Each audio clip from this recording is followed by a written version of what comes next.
പ്രധാനമന്ത്രി നരേന്ദ്രമോദിക്ക് റഷ്യയുടെ പരമോന്നത സിവിലിയൻ ബഹുമതി നൽകി ആദരിച്ച് റഷ്യ. റഷ്യൻ ഉക്രൈൻ യുദ്ധം ചർച്ചയിലൂടെ പരിഹരിക്കണമെന്ന് പ്രധാനമന്ത്രി നരേന്ദ്രമോദി. ഇത് യുദ്ധത്തിൻ്റെ കാലമല്ല, സമാധാനത്തിൻ്റേത്, ഭാവിയുടെ പ്രാധാന്യം ആവശ്യം സമാധാനമെന്ന് പ്രധാനമന്ത്രി നരേന്ദ്രമോദി പറഞ്ഞു. റഷ്യൻ പ്രസിഡന്റ് വ്ളാഡിമിർ പുടിനുമായുള്ള കൂടിക്കാഴ്ചയിലാണ് പ്രധാനമന്ത്രി നിലപാട് വ്യക്തമാക്കിയത്. 2019 പ്രഖ്യാപിച്ച റഷ്യയുടെ പരമോന്നത സിവിലിയൻ ബഹുമതിയായ ആൻഡ്രൂ ദി അപ്പോസ്റ്റലാണ് പ്രധാനമന്ത്രി നരേന്ദ്രമോദി ഏറ്റുവാങ്ങിയത്.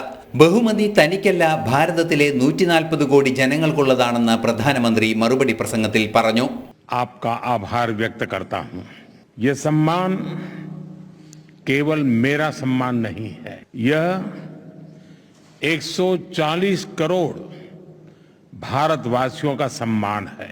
यह भारत और रूस की सदियों पुरानी गहरी मित्रता और आपसी विश्वास का सम्मान है. यह हमारी special and privilege strategic partnership का सम्मान है. റഷ്യൻ പ്രസിഡന്റ് വ്ളാഡിമിർ പുടിനുമായുള്ള കൂടിക്കാഴ്ചയ്ക്ക് ശേഷമാണ് പ്രധാനമന്ത്രി ബഹുമതി സ്വീകരിച്ചത്. യുക്രൈനുമായുള്ള യുദ്ധം സമാധാനപരമായി പരിഹരിക്കണമെന്ന് പ്രധാനമന്ത്രി നിലപാടറിയിച്ചു. യുദ്ധത്തിന്റെ കാലം കഴിഞ്ഞുപോയെന്നും സമാധാനത്തിന്റെയും ചർച്ചകളുടെയും കാലമാണ് ഇനിയുള്ളതെന്നും നരേന്ദ്രമോദി പറഞ്ഞു. ഭീകരവാദ വിരുദ്ധ നിലപാടുകളും കൃത്യമായി പ്രധാനമന്ത്രി അറിയിച്ചു.